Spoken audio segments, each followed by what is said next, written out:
Hello students, welcome to this session. I just solved this JEE Main Test 97 and I am with the analysis of the physics part. This paper is not going to be easy, it is going to be time taking, it is definitely a very on tougher side I can say. 3 were easy, 5 were tough. Question number 16 has slight data issue. Question number 11 I don't know what they have done. 17 were medium. So in this paper I think the scores won't be very high because you can say I'm writing only 3 as direct, straightforward, easy, so you can understand what would be the situation of the students. So going by that, I think if you get greater than 40 you are doing fine enough, and for very good students now you should do some questions so that 74 75 plus would be a very good score in this paper. It's not that easy for an average student to score good marks in this particular test. First question: a uniform thin rod AB of length L has linear mass density mu is A plus Bx by L, where x is measured from end A. If the CM of the rod lies at a distance 7L by 12 from A, then A and B are. So let this be the rod, this is A, this is B. So let's say how to find, let's say go at a distance x, take a small section dx. So what we have, that is standard result, xcm would be integration x dm, let's say it must be dm divided by integration dm. So what we have, x dm will become lambda or mu means a plus bx by L into dx, and here you will have a plus bx by L dx. Limited both would be 0 to L, and it is given as 7L by 12 as per question. So 7L by 12 is what you will have, it will become a times x square by 2, that is L square by 2, plus b by L into x cube by 3, so that would be bl square by 3. Here it would be al plus bl square by 2 if you do that integration. So that L thing goes, L is common, what we are left with, a by 2 plus b by 3. Here we are left with a plus b by 2, that is 7L by 12. So this L and L goes, so 7a plus 7b by 2 is equal to 6a plus 4b. So a comes out as b by 2, I can make it out. So 2a is equal to b, so go for option A in this case. Next one: particle is moving in a uniform circular motion on a horizontal surface. Particle position, velocity at t equal to 0 are shown in the figure in the coordinate system. Which of the indicated variable in the vertical axis is incorrectly matched? Okay, which is incorrectly matched? So first of all, y component of force. So we can say this force would be like this, it is moving with uniform, so it will shift like this. At a t by 4 it would be more negative, so it is the correct one. So A is right, so it not be the answer. X component of velocity. So x component of velocity, if I take it out, it is initially 0 and it will be negative first. And negative first or positive first? Yes, negative first. So definitely this is not going to be positive first, it is negatively first, so it is negatively marked, wrongly marked, so option B will be the answer. No need to check further. In the circuit given in the diagram, switch S is closed at 0. The charge which passes through a battery in one time constant is, so in one time constant the charge that is passes, charge you know is equal to integration I dt from 0 to tau, and I expression you know would be E by R, 1 minus e to the power minus t by tau. You can write dt from 0 to tau. So what it would be, E by R, if I do this integration it is t, minus will become plus tau times e to the power minus t by tau from 0 to tau. So what you will have, just put tau, it would be tau plus tau e by e, and at 0 it would be 0, but this would be what I will say, tau plus tau by e, and at t equal to 0 it will be, okay, I am writing this as wrong, this is not, yes, it would be tau. At t equal to 0 it would be tau, because it e to the power 0 is 1, so this would not be plus, this would be minus. So tau and tau goes, so it is E by R, tau by E, and tau you know is equal to L by R, so it is L by R into E. So EL upon ER square, so go for option C in this case. Next one: let the P be the charge, or the rho be the charge density, Q by pi R by 2 4 by R be the charge distribution of a solid sphere of radius R, total charge Q.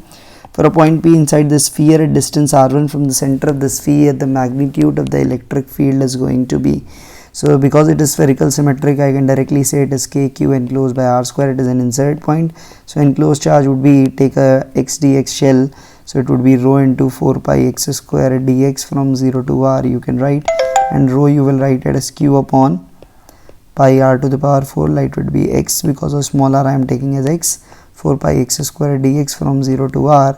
So this pi and pi goes, this is 4q by r square, I can take it out as common. This is x cube integration, so it would be r to the power 4 by 4 ultimately, so q r 4 upon r square.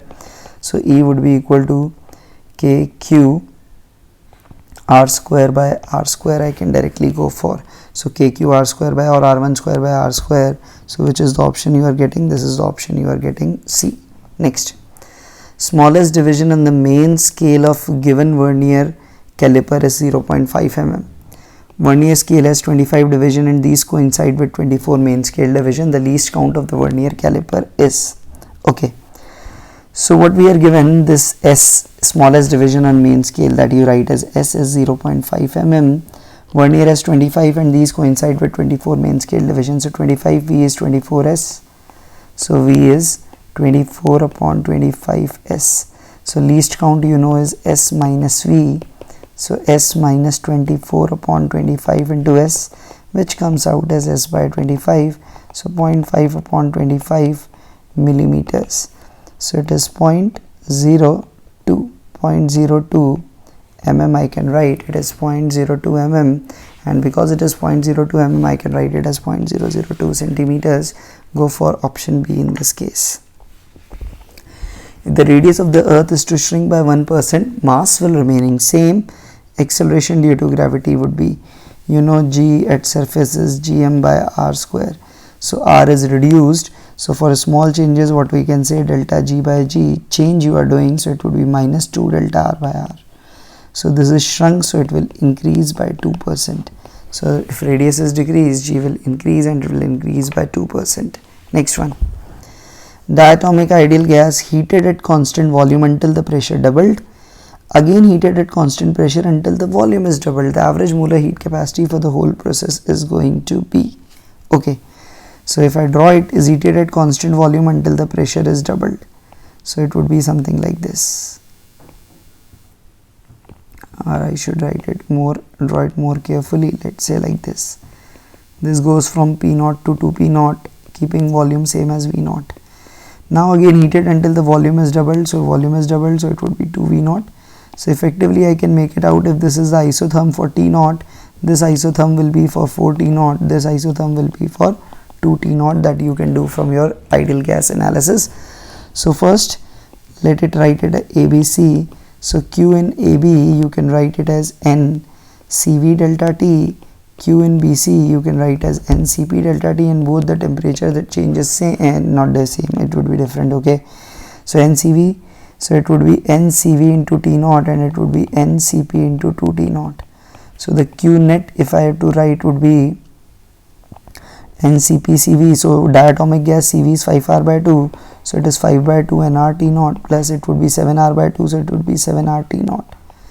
So it is 7 by 14, 19 by 2 nRT0. And if I should write it as NC equivalent into total temperature change is 3T0, so this C equivalent comes out as N goes, T0 goes, T0 goes, that is 19R by 6. So go for option B in this particular case. This is the B1. Next one. A sound wave passing through the air at NTP produces a pressure of this during a compression. The corresponding change in pressure is, because we know the sound wave propagation is a adiabatic process, so it would be an adiabatic compression, so the change in temperature would be, so the pressure would increase. So what we can directly go for, we can directly say P 1 minus gamma T to the power gamma is constant. So for small changes what we can write simply as let's say 1 minus gamma into T to the power gamma dP plus P to the power 1 minus gamma into gamma times T to the power gamma minus 1 dt would be equal to 0. Okay, I have forgotten to written this P power, this is a mistake. So it would be P minus gamma. I can write 1 minus gamma minus 1, that is P minus gamma, that we will write. So what we will have now, so you can write it as 1 minus gamma T to the power gamma dP is is equal to multiplied by p to the power minus gamma. It would be gamma times p upon p to the power gamma or p to the power minus gamma. I should write it also as 1 upon p to the power gamma. That will cancel up. That would be equal to t to the power gamma by t dt. I can write, so this goes. So what the relation is that dt thing, or what we can say dt will be 1 minus gamma dp upon t upon gamma p. So what we will have, so what we can do now, 1 minus gamma is 0.5, so it is minus 0.5 upon 1.5. Temperature at NTP is 273 dP. This becomes, if I convert into Pascal, it will become 10 to the power minus 4. Gamma is, we have already written, p you know would be equal to, that would be 10 to the power 5. I can take 1.01 into 10 to the power 5, rated as 10 to the power 5 for calculation ease. So what we are left with is 5 and minus 4, 10 to the power minus 9. So it will decrease and it would be 373 by 3 I can write. So it would be 100 something, 273. Where is 273? So it is 91. So it is 9.1 into 10 raised to the power minus 8 Kelvin I am getting. So this is a slight approximation I have done. So I'll go for this option C. That is the only one in this appropriate power that is coming out to be correct. A body takes time t to reach the bottom of an incline at an angle theta with the horizontal. If it is made rough, it now takes 2t. Okay. So in the first case, what I can write, half g sine theta would be the acceleration into t square was equal to this L. Now the acceleration would be g sine theta minus mu k g cos theta, and time has become 2t, that is 4t square is equal to L. So equating both, what we will have, we'll have this half g common, sine of theta minus mu k cos of theta into 4t square is equal to half g sine theta t square. So t square and g I can take it out. So it would be what we are left. So it would be 4 sine theta minus 4 mu k cos theta is equal to sine of theta. So this what we have, 3 sine of theta is 4 mu k cos of theta. So mu k directly comes out as 3 tan of theta upon 4. So go for option A. Next one. The half-life of a radioactive isotope X is 50 years. It decays into another element Y which is stable. Okay. Two elements are found to be in the ratio 1:15 in sample of given rock. So I have already told you in one. Remember this ratio 1:1, 1:3, 1:7, 1:15. It means half has degraded, so half is T half. It would be 1/4 remaining, 2T half, 1/8 remaining, 3T half, 1:15 mean 4. That is 1/16 of the original is remaining, so it is 4 times T half, so it is 200 years. Without lifting pen, you can do, my students can do definitely, I hope. The period of oscillation of a simple pendulum is given by T is 2 pi root L by G. L is the length, G is the acceleration due to gravity. Length is measured using a scale which has 500 divisions. If the measurement value is L is 50 cm, accuracy in the determination of G is 1.1%. Time for 100 oscillation is 100 seconds. What should be the possible error in measurement of the clock in 1 minute in milliseconds? Okay. So such type of problem you see in your NCERT book also. So first of all, what is the possible maximum error in length? So delta L maximum would be 500 divisions, so 1 meter upon 500. So 1 meter upon 500, or if I do, it would be point then 0.2. I can write it as 0.002 meters. Sorry, not 0.02. It should be 0.002 meters if I do this. Okay. So what we know, T is equal to 2 pi root L by G. If we determine this as a time period. So here the question is assuming that L and G are known and you have to find the error in T.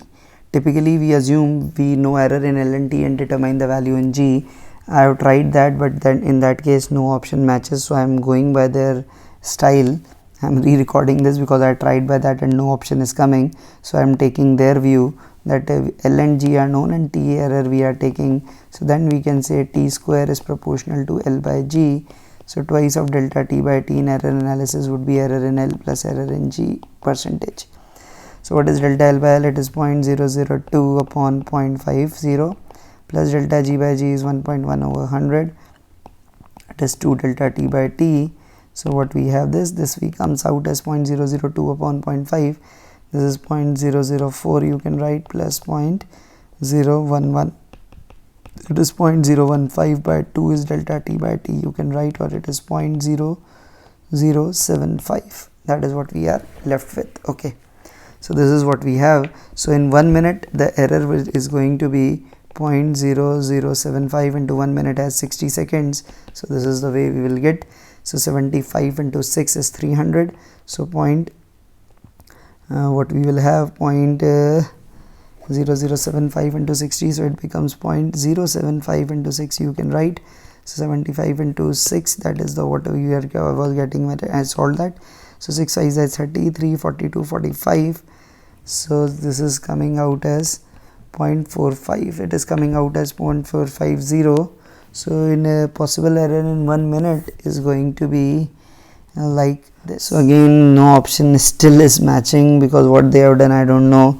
They have taken that 100-second resolution to be 7.5. That is not the way that things work. This is a percentage thing. So error of measurement of the clock in 1 minute would be like this. So there's nothing, I'm leaving it. I surrender for this question. I don't think the question asked is in a right way. They tried to modify, and in the end they have done some miserable thing with the question. Block is being hung in the air from a wire which is stretched from the sonometer. The bridges of the sonometer are L centimeter apart when the wire is in unison with a tuning fork of frequency N. When the block is completely immersed in water, the length between the bridges is E centimeter for re-establishing using the specific gravity of the material of the block is. So what we have in both the cases, what we have, the frequency is going to remain the same. We know that frequency value fundamental if I take is V by 2L, and that V is proportional to root T. So for the same frequency what we will have, we need that what we can say, this root T1 by length L1 was L should be equal to root T2 by E. That should we should write. So what we have, we can have this T1 upon L square is T2 upon E. T1 would be mg and T2 would be mg 1 minus rho of water upon rho of the block you can write. So specific gravity directly you can say L square E square. So what we are, this mg goes, so E square is L square 1 minus this specific gravity, let's call it sigma.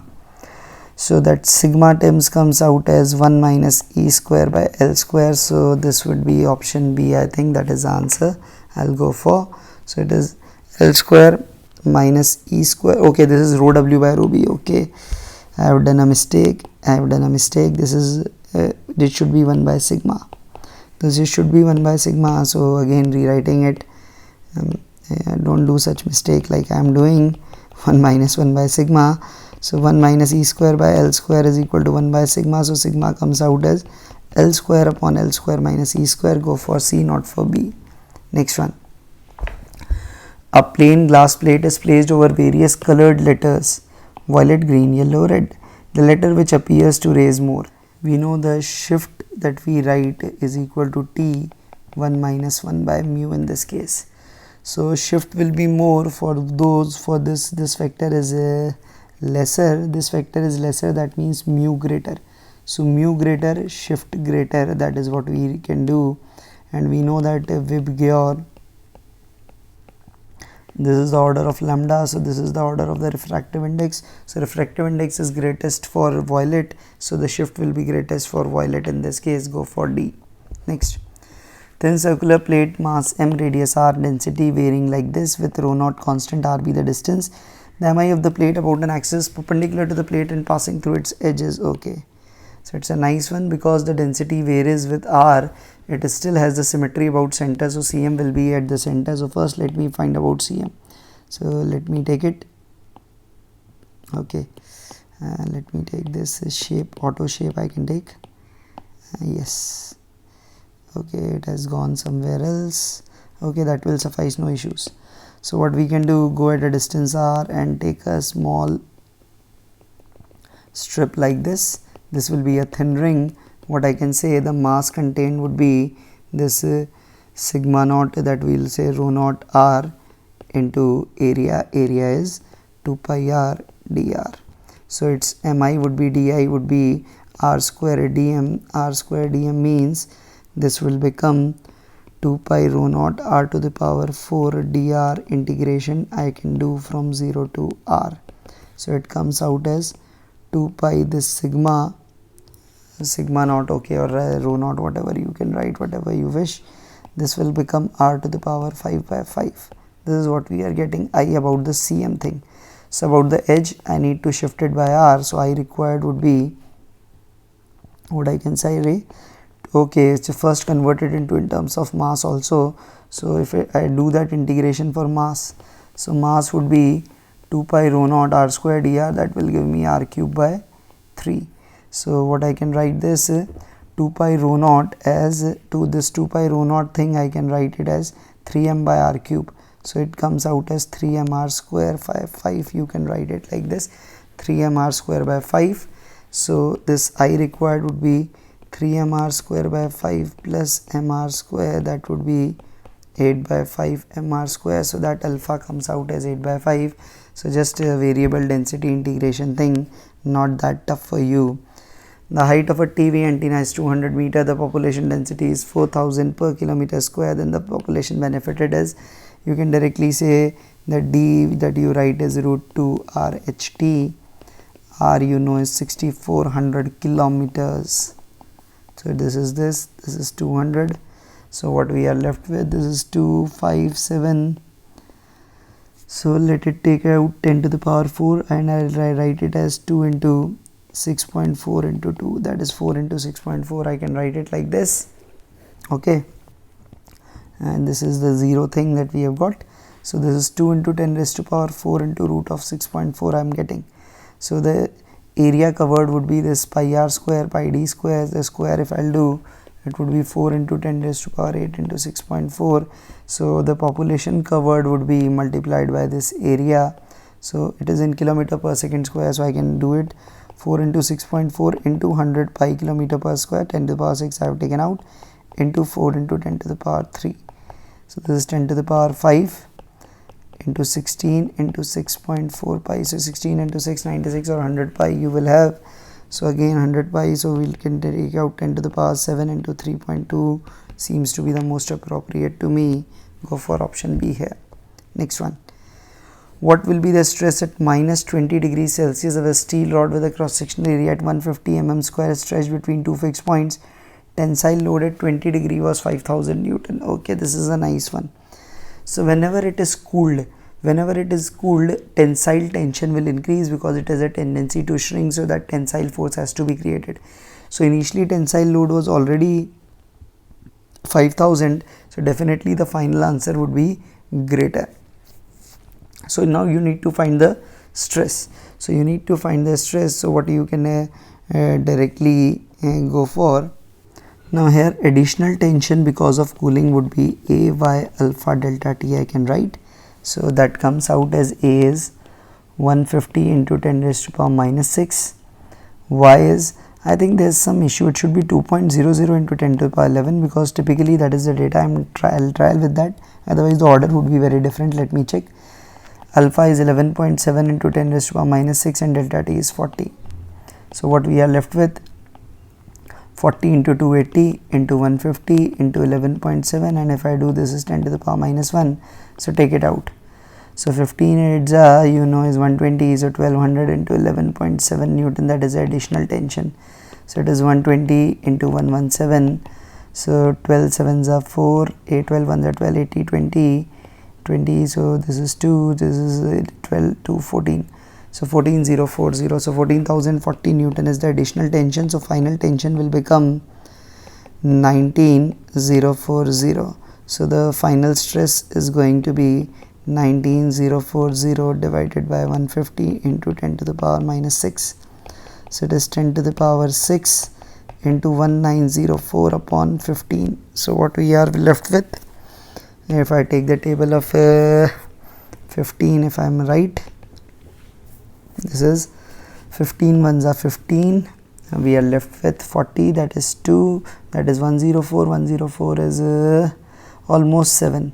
So it is 127 into 10 to the power 6 I am getting.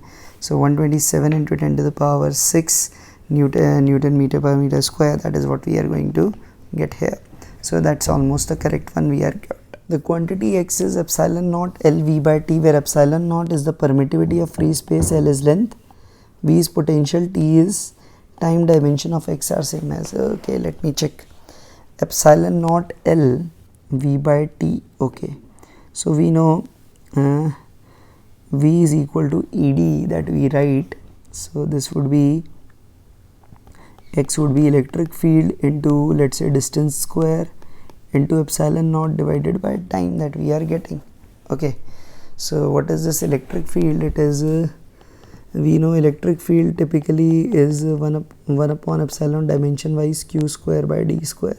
So ED square I can write it as q square by epsilon naught, so it comes out as q sorry, not force, it is q. Okay, so it comes out as q by t, and q by t means it is current. Okay, so we got it. I thought it will take more time, but it luckily came faster. Next, two slits are separated by half mm wavelength screen placed. Distance of the third bright fringe you directly know is 3 lambda d by d. Lambda 6 in 10 की power minus 7, d is 2.5. This is 5 in 10 की power minus 4. So this is 2, this comes out as 3, this is 9 into 10 to the power minus 3 meter. Go for 9 millimeters. Again an easy one for you. Simple formula put. Train approaches a hill at a speed of 40 kmph. Sounds a whistle. It is a distance 1 kilometer. Wind with speed blowing in the direction of the motion of the train. The frequency of the echo of the train is. So what would be the frequency of the echo of the train is going to be? So first of all, what is the frequency received by the hill? So frequency received by hill would be, because hill is not moving, so what we can say, or hill is moving, no, hill is not moving definitely. So train is approaching, so source is moving, so it would be V, and the direction of the wind is in along the direction of the motion of the train, so it would be V plus, we can say V plus V of wind minus V of train, and here we have V plus V of wind we can directly go for. So this would be what we can say, this is 580 V plus VW. If I do this, becomes effectively 1240 minus 40 will become 1200 here. Okay, so what we are left with, it would be 580 into 124 upon 120, that I can write as 31 by 30 in this case. Now what is the frequency of the echo? The frequency of the echo that would be heard by the driver would be again Doppler. Again, that is f of hill is the now the source, and the source is at rest, so it would be V minus VW because it is against the wind, and it would be V minus VW plus train is going, that is plus VT. So that would be 580 into 31 by 30 into here it would be 1200, and here it would be what we can write as 1160. So this 30, and I can do this will be 30 and this would be 29, so this would be 30 goes, so it is 31 by 29. So 580 into 31 by 29 I can go for, so it is let me calculate it carefully. 580 into, I can write it as 1 point, this would be 20, 0, 200 would be 29. If I do, this would be, I think 6, it would be 6, yes, it would be 186. So 6, why I am writing 2, it is 6, and then we have 14, and then we have 14 for 40, 140 would be like this. So what it is 58 into 10.65 you can write, so it is 58 into 10.65. if we do, this would be 580 plus 65% of 58, 65% of 58 definitely would be greater than 30, so it would be greater than 610 I suppose, so it would be 620. I think that would be the only option I'll go for 620 Hertz. So this is the case of Doppler with wind. Next, particle projected vertically up with a speed of 16, after some time it again passes through projection speed found to be 8. It is known that the work done by air resistance is the same during upward and downward motion, then the maximum height attained by the particle is, I have just solved it, the answer is 8 meter. You can check the question 45 of this NEET test 97. I have just solved, so I am not again solving it. You can refer that video, it's today's video only, you will find it just below it in my channel.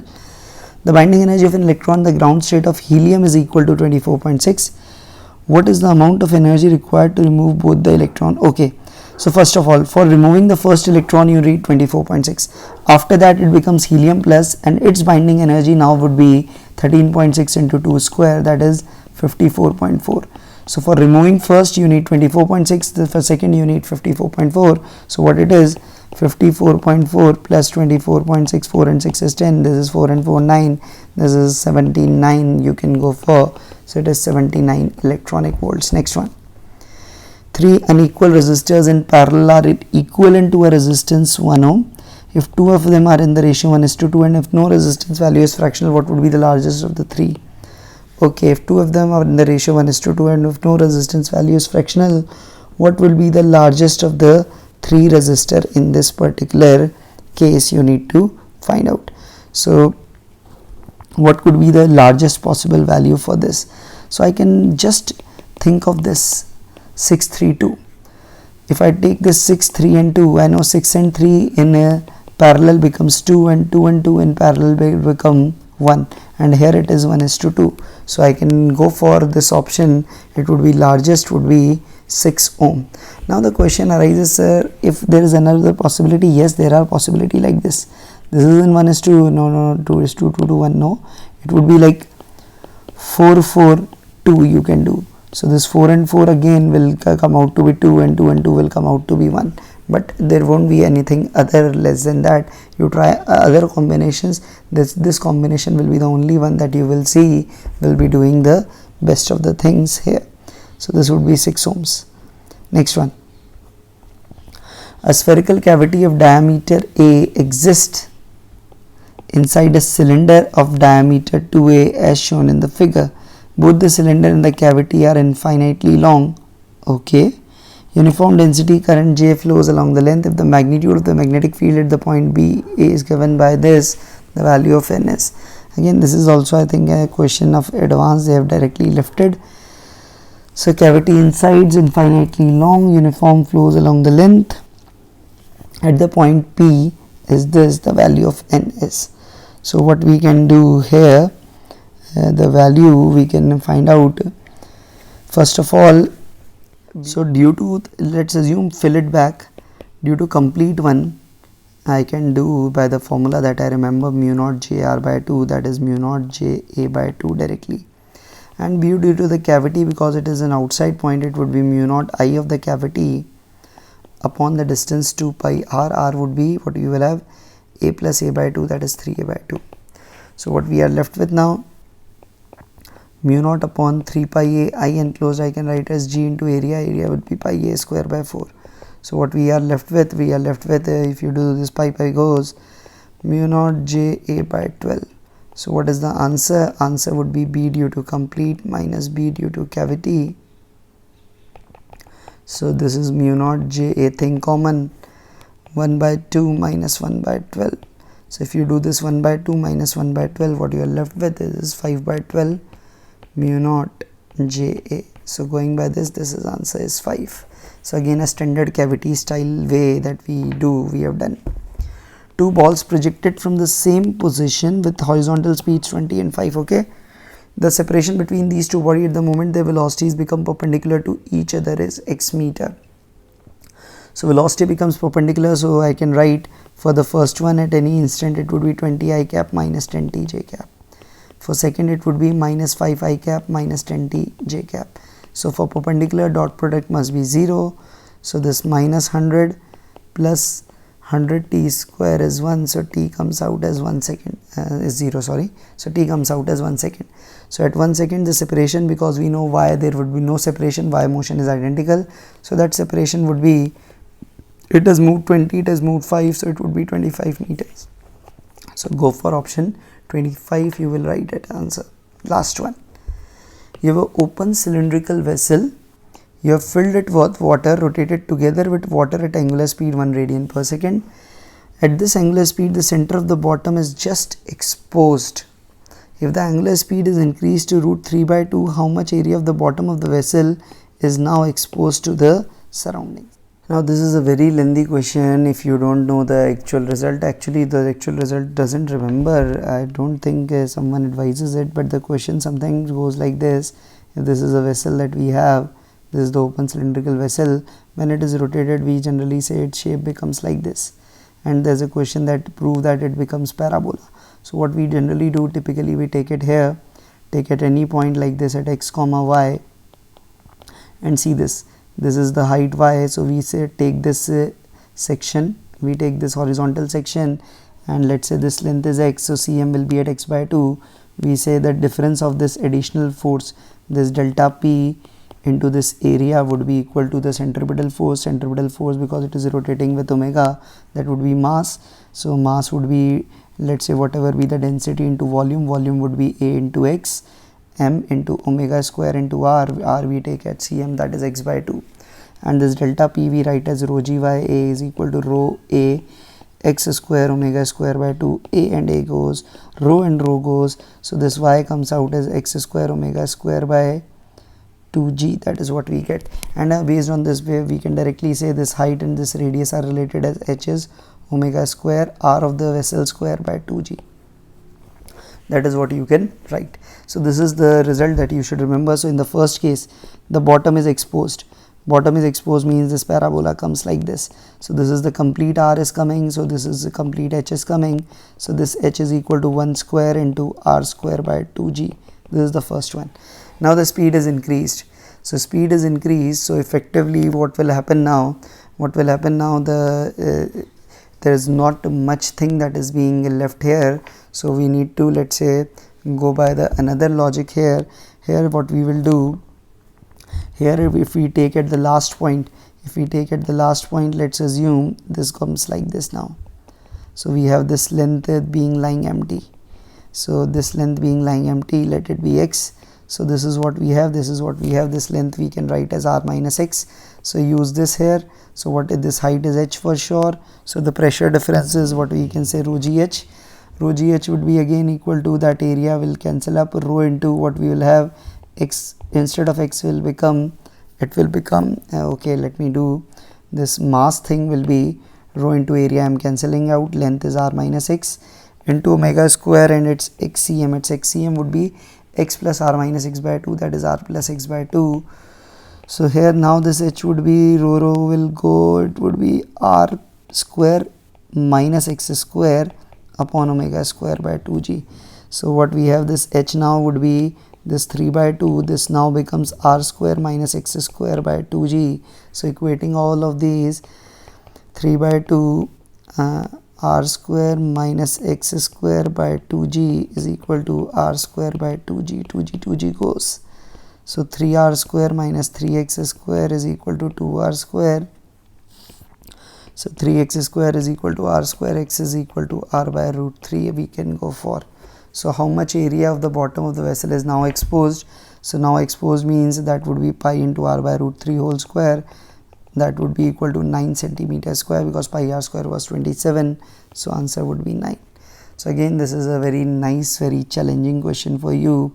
You can do the way I have done it.